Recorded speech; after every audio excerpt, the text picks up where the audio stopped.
entire history of bodybuilding has walked on stage with legs like these. Nobody.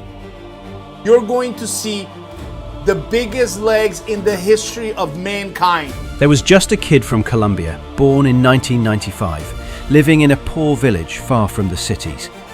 Rubiel Mosquera didn't come from privilege. He wasn't raised in a bodybuilding culture because where he grew up, there were no gyms. There's no gyms around his home. There's no gyms in the city where he grew up. He grew up on a farm, a small family ranch where life was simple and survival meant hard work. Pigs, chickens, cows. That was his world. Every day was physical labor. Every day was lifting, carrying and moving. Not weights, but real-life burdens.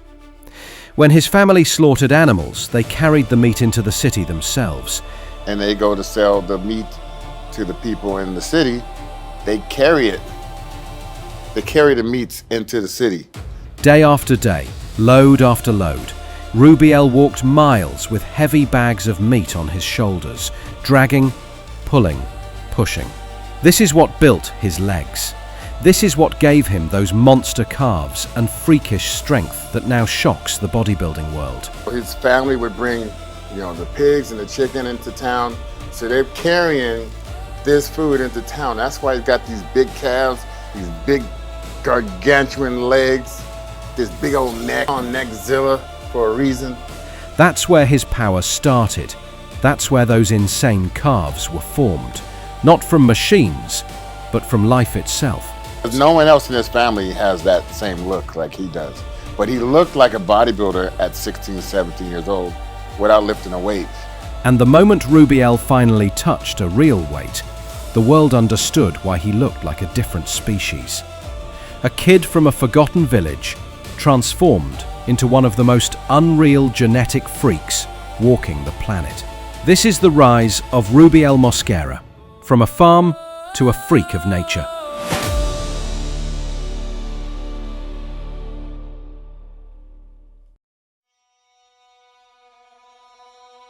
Nobody is going to outmass him.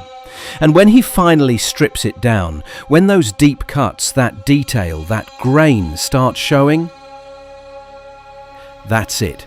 Game over. When COVID started is when he started training with weights.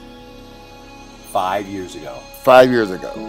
What this guy did to his body in just 2 years, most men couldn't achieve in an entire lifetime. He's one of the best in the world right now. 2 years of serious lifting and knowing, okay, I need to push like this, I need to pull like that. That's only been the last 2 years. He didn't just transform, he didn't just improve, he exploded. A level up so fast, so extreme, the whole sport had to stop and look. Biggest freak in the world. He's not someone who grew up around the gym. It's not even a gym in his hometown. Not even all the way from Colombia. I mean, this guy was born on a farm. His family would haul the pigs and chickens into town themselves, carrying all that weight, mile after mile.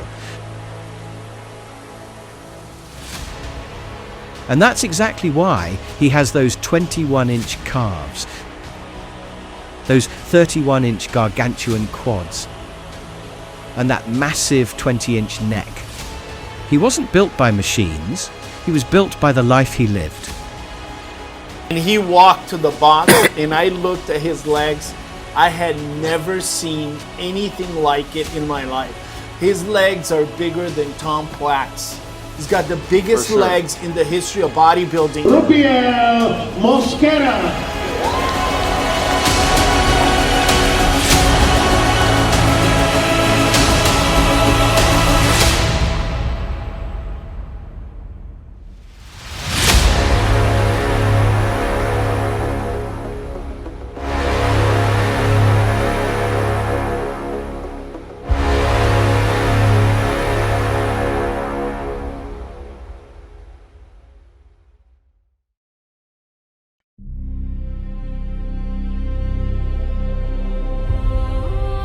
The legs just looked abnormal.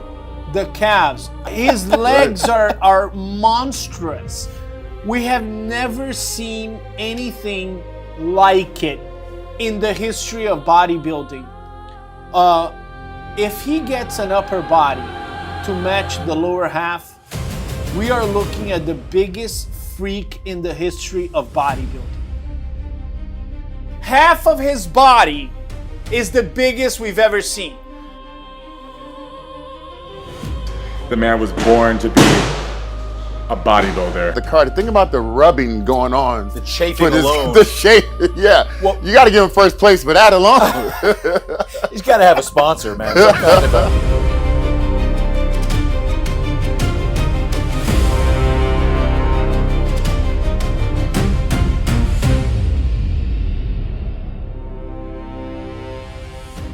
He's the kind of freak that doesn't make sense. A body that feels like it shouldn't even exist. Everything about him is wild, beyond normal, beyond logic, pure insanity in human form. And that neck, I've never witnessed anything like it on any man, ever.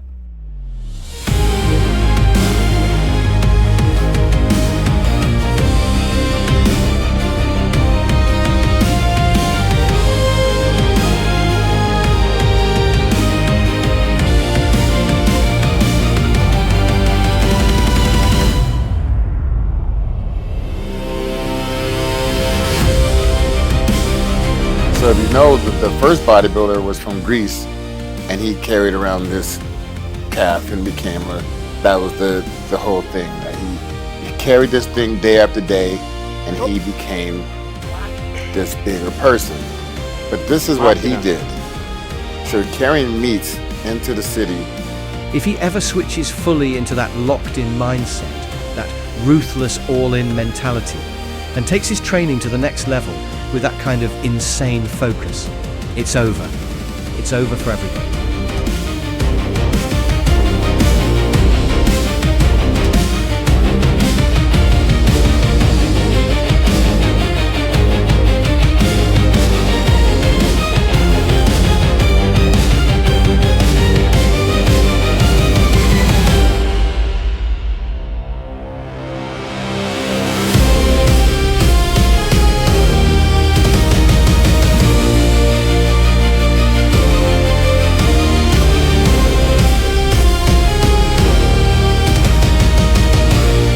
Bronze medal, third place, goes to